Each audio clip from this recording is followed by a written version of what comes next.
So, bali ayan guys, kakauwi lang natin. Rumekta na kami umuwi kasi umulan. Yung mga napanood nyo kanina na selection ng CDI natin guys, i-explain ko sa inyo. Marami pa akong di nasusubukan dito na settings. Kasi medyo alanganin pa tayong bumirit talaga kasi or ibigay todo talaga yung performance nitong CDI na to. Kasi yun nga, stuck yung makina natin, stuck yung valve springs. Alam nyo na yun. Baka you may kiss the bride yung piston tsaka yung valvula natin. So, ito explain ko. Bale itong 1, ayan. Bale itong 1, kung gusto mo hanggang 6,000 RPM lang yung limit niya, doon siya maglilimit. Magaganon-ganon na siya. So, 1 lang tayo. Kung gusto mo na medyo mataas, 7K. Ayan, 7,000 RPM. Dito tayo sa 2. Yan, naaangat mo yan. Dito tayo sa 2. Tapos kung gusto mo 8,000 RPM, so 1 plus 2 lang tayo. Bale, sasabay mo lang yan, aangat. Yan.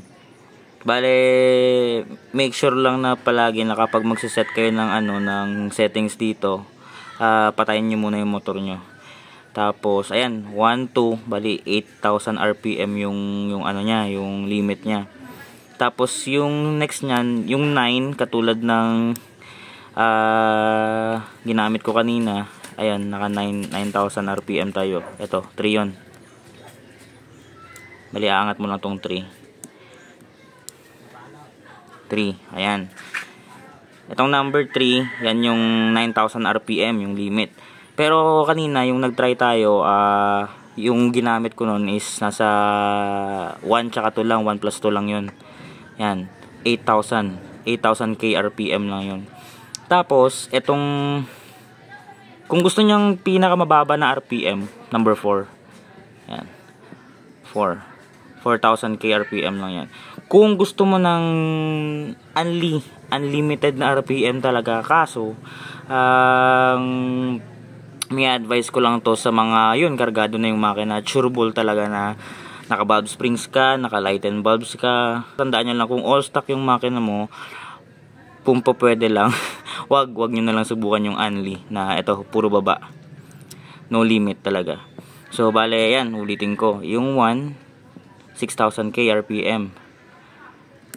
Yung 2, 7,000 RPM. Yung 1 plus 2, 8K RPM. Tapos, yung 3, 9K RPM. Tapos, yung 4, yan, 4K RPM. So, yun.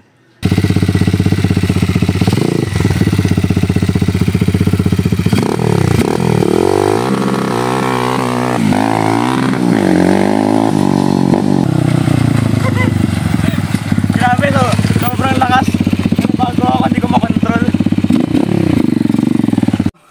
Ayan guys, kitang-kita nyo naman yung performance niya.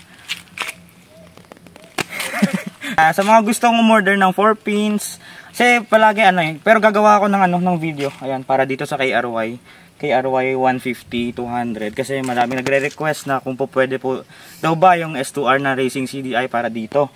So pwede, kasi 6 pins din siya. Tapos meron din mga pang wave XRM 4 pins, tapos 5 pins, ayan. Kaso yung iba nga nakikita ko mga sniper pinagkakabitan nila yung carb type, pinagkakabitan nila. So siguro conversion lang dun sa socket. Sa shoutout sa mga taga-Antique dito, kung malapit kayo dito tsaka alam nyo yung Bilison kung taga saan ako. Kung gusto nyo umorder ng S2R or magkaroon ng S2R na racing CDI, PM nyo lang ako guys, PM nyo lang ako. Makapagpa-reserve tayo ng maaga kasi next week darating na yung mga in-orders natin. So, yan. Thank you for watching guys, and please wag nyo kalimutan mag-subscribe palagi. Tsaka abangan nyo yung mga video namin kasi magte-testing pa kami nito sa racetrack mismo kasi solid yan guys. Yeah. See ya guys.